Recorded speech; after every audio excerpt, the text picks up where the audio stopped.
The Panhandle continues to battle wildfires tonight as first responders work overtime to control the flames. Still, thousands of acres continue to burn in Bay and Gulf counties.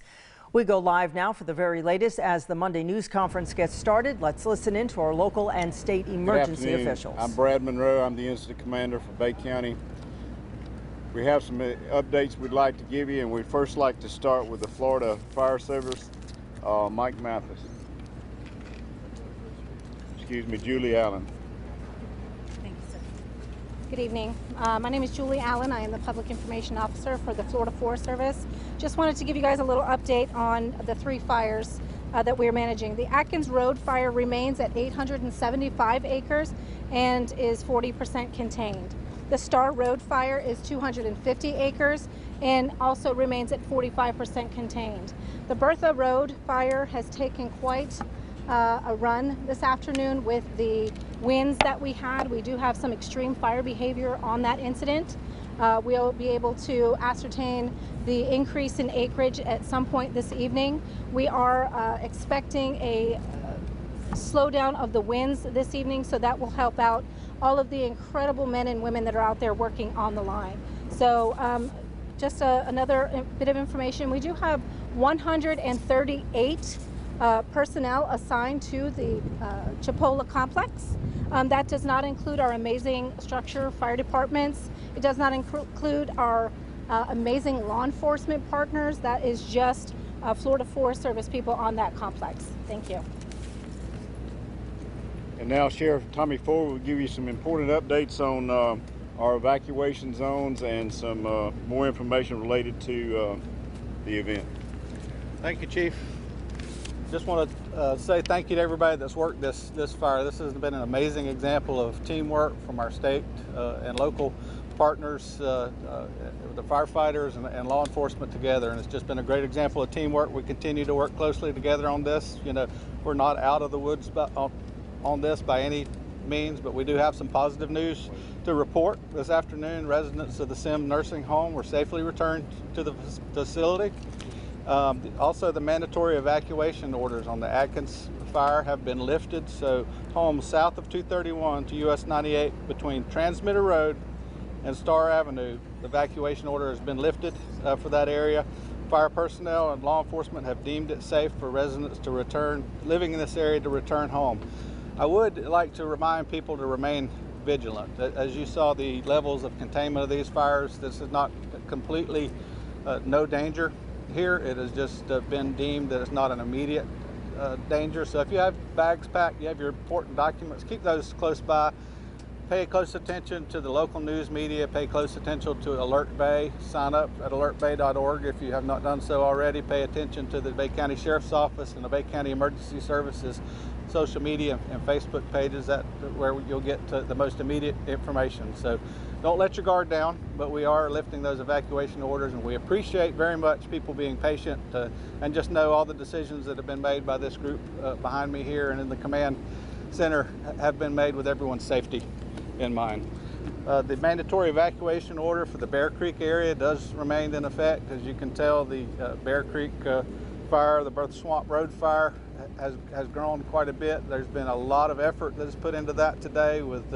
I was up there earlier today with CFO PATRONIS and County Manager Micah, and the work by the Forest Service and Fire Service has been amazing. The helicopters were really making a stand there and making a difference on that fire. But again, we still need to keep that evacuation order in place for the Bear Creek area. Please stay informed on that. And I can't say enough about the professionalism of the first responders in this incident.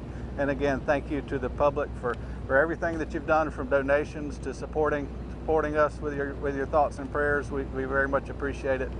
And now I'll turn it over to Chief Financial Officer Jimmy Patronis, who's been with us since this started. Jimmy, thank you. Thanks, Sheriff. Good evening, everybody. Thanks for being here tonight. Thank you for all of our strike teams that have come from all over the state, from as far south as Naples, Florida, all the way over to Jacksonville. You know, I like to remind people, the Jacksonville teams that are here, this is the second time they've come to help with the same disaster. Michael created the dilemma that we've got with the fuel on the ground. the fires have come from it, and Jacksonville shows up, and here they are bailing us out again. So to the men and women of all the strike teams that have come from around the state, from the bottom of Northwest Florida's heart, thank you so much. It's not just a Bay County fight, it's a Calhoun County fight, it's a Gulf County fight. As the sheriff said, you know, the patience of the citizens of this part of the state has been tested in an extraordinary way with Hurricane Michael. And I was asked earlier, you know, what have we learned? I said, well, unfortunately, we learned the hard way with Michael. We learned how to work together. We learned the importance of communication, and we learned to pick up the phone and call Kevin Guthrie as soon as possible when we had an emergency. So the state has been amazing. Governor DeSantis has led. He's going to come. He was here Friday. He was here Saturday. Now he's going to be here tomorrow. And you know, I really appreciate the governor's leadership and knowing how important that we need his help. We need his leadership, and he doesn't let us feel forgotten. The teams that he has set here to support us have been nothing short of amazing. Florida Forestry has done an amazing job, as we saw firsthand the skill of their teams, the precision of their aerial assault on this has been surgical, and it's been really shown what true experts in the field can do from an aerial assault, and the National Guard's contribution has been very appreciative. I'll just remind people, donations are something folks still want to give. They want to help. We're a very generous state. People care about this part of the country. I would just err on the side of caution. If you see something that's related to GoFundMe, pump the brakes. Just because it's on GoFundMe doesn't mean it's going to a good cause. So I would advise you reach out to the foundations we have here in Bay County that are sponsored by the Bay County Commission. You also have Red Cross and Salvation Army that are serving meals, that are looking out for folks, and you know what? They need resources to do their job. But Bob, Micah, thank you for everything you've done to hold all this together. Chief Monroe, Frankie, thank y'all for everything you've done. And for those watching, your county commissioners have not left this site. They have been here 24/7 the whole entire time, holding our hands and making sure that you, the citizens of Bay County, are getting everything you deserve in the safety of their service. Thank y'all. Good afternoon, everybody. Kevin Guthrie, Director of the Florida Division of Emergency Management. Very quickly on an update from the state. Today, at the request of the Florida Forest Service, I went ahead and ordered another Chinook CH-47 helicopter and another UH-60 Black Hawk helicopter to assist with the aerial attack on the fire. That'll be coming in tomorrow. General Eifert said within the next 24 hours, so that was placed earlier today around 1 o'clock. That'll be coming in. We additionally, through the CFO's office, dispatched an additional 3 brush truck task forces. Those brush truck task forces are going to be doing specifically kind of rural structural protection. So they'll be looking at those rural homes, mobile homes, manufactured homes, ranch style homes that are in the rural areas, using those 4-wheel drive pickup trucks to get into certain areas. So the last thing I'll say is we do have mental health teams here on the scene. They're helping out with disaster survivors of both Hurricane Michael and now individuals that have been impacted by the firestorm as well, and then also looking out for first responders. So again, as CFO PATRONIS said, want to really thank the leadership of the governor to get these assets here and approve all of them, and we certainly appreciate everybody that's been involved in this. With that, I'll turn this over to Brad Monroe. I'm going to ask Mike Mathis to come up and talk to us a little bit about some fire prevention efforts we need post-fire and through this event. Understand this event is not over. We should still not let our guard down, and Mike's going to give us some information on that. I'm Mike Mathis with the Florida Forest Service Center Manager. I'd like to just relate some information that we called a fire prevention team on Saturday due to the unprecedented fire danger that we're having in this area. They will be going around our 7-county area and talking about fire prevention with residents, local officials, and spreading the word about the burn bans in this area, and then spreading the word about the dangers.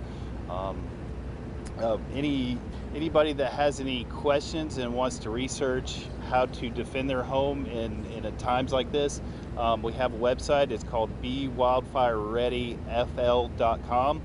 And there's great information about defensible space and preparing just in case something like this does come in anybody's neighborhood. With that, I appreciate everybody being here. This is very odd for us to be having wildfire season this early.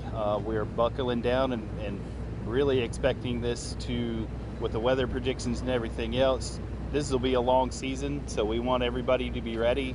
We stand ready, and just want to be able to be prepared. If we get a rain and it looks good on this fire, we're not out of the woods. There's a lot of rehabilitation and mop up to do on these lines and everything else, but just want everybody to be ready. We may be in for a long wildfire season. I appreciate it. Thank you, Mike, and we appreciate you being here throughout this event. I want to cover a few things before Chairman Robert Carroll comes up to speak to you. I want to thank the first responders again, the task force, the strike teams who have come here to help us. We are eternally grateful for your service and for returning many of you to our area. Contrary to any reports, there were no fatalities and no injuries in our active event. We still have a very dangerous situation, and I want folks to be conscious of that. We could have more fires. The burn ban remains in effect. In fact, some of our units have responded to complaints on burning today, and that's hard to believe, but there's folks out there still burning. Follow the local media for information. Bay County's Emergency Services and Bay County Sheriff's Office Facebook and for updates, and of course Alert Bay. Donations of non-perishable goods are accepted at the Bay County Fairgrounds. No refrigerated items or clothing. We appreciate the community's generosity. There's been an outpouring of gifts and food and other items that have been presented to us as we were going through the event, and we are eternally grateful for the public support that we've given. And I'd like to introduce our County Chairman Robert Carroll for closing remarks. Good afternoon, everybody. I stand here with pride being from Bay County, with Bay County. We are blessed to have some of the best men and women in the entire state that get to call Bay County home. Our Sheriff, Tommy Ford, we couldn't ask for anyone else. There's any individual that is more dedicated than him and his staff. I want to thank CFO Jimmy PATRONIS. He's been here since day one. He's supposed to be working the entire state, and he's been here relentless. We're kind of having him make him go home to go see his family while he's here. All the men and women that are sacrificing, putting their lives on the line to help us, we're extremely grateful. We thank you that you traveled, you put your life on the line, and you're here to help us. This is a coordinated effort between, I think we've had every state agency here, federal agency, maybe with the exception of NOAA, but we need to get them up here next. But we can't say thank you enough. We need the help. You kind of feel helpless, not a whole lot that you can do, and you feel safer with everyone that's here, and we're just grateful. We always will be, and we'll get through this. We always do, and just wanted to say thank you to each and every one of you for everything that you do for us. And I ask that you please continue to pray for the men and women that are here, that are fighting the fires, putting their lives on the line, that are doing the coordinated efforts, printing these maps that you see behind us, the news media that's getting the message out, the people that are giving donations. So it takes all of us. We're all one big village, and I just want to say thank you. Thank you, Mr. Chairman. That concludes our press conference for this afternoon. Are there any questions we could answer for the meeting? I know it's an ever-changing situation, but what was the latest acreage that we had on the Bertha Swamp Road fire? I'll let Julie answer that. So this morning we had the Bertha Road fire at 13,000 acres, but as we explained earlier, because of the extreme fire behavior, we do expect a significant increase in acreage. Anything else? Obviously the wind directions can change, but are we seeing the Bertha Swamp Road fire spreading away from residential areas? Yes, we are, and that's why we're opening up some of the areas that were evacuated. But the winds can remain variable. We have a front approaching, I understand, and we could expect anything, but we're just glad to have some safeguards in place for the communities that were affected.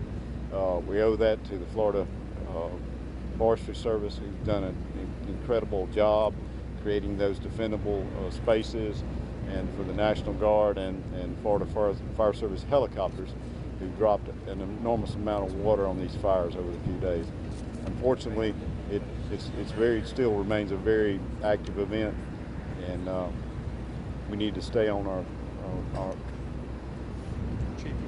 conscious of the spread of the fire. Just one thing that I will want to say to that same question is, as the fire chief mentioned, the fires moving away from the populated areas of Bay County. However, we want to really make sure that residents that may be in your media market for both Gulf and Calhoun County pay close attention to your local emergency managers, because we do have fire moving in that general direction. But again, there's no evacuation orders or anything of that nature. But for people that are in your media market that may be in Calhoun and Gulf County, please pay attention closely to your local sheriff, your local emergency management agency, your local fire departments on any type of evacuation orders that may come out in the near future. Anything else? That's all we have for you. Thank you for coming. Well, there you heard it. That's the latest news conference from the command center over at the Panama City Mall, giving us the update on the latest information. The good news is they've reopened one of the evacuation areas. The Atkins Avenue mandatory evacuation has been lifted. Atkins Avenue has been lifted, but Bear Creek evacuation area is still in place. So if you live up in Bear Creek, you'll have to still adhere to that. But good news, the veterans got to go home to Sims Veterans Home this afternoon. They did, and hopefully we'll have more on all of those developments coming up in this newscast. Just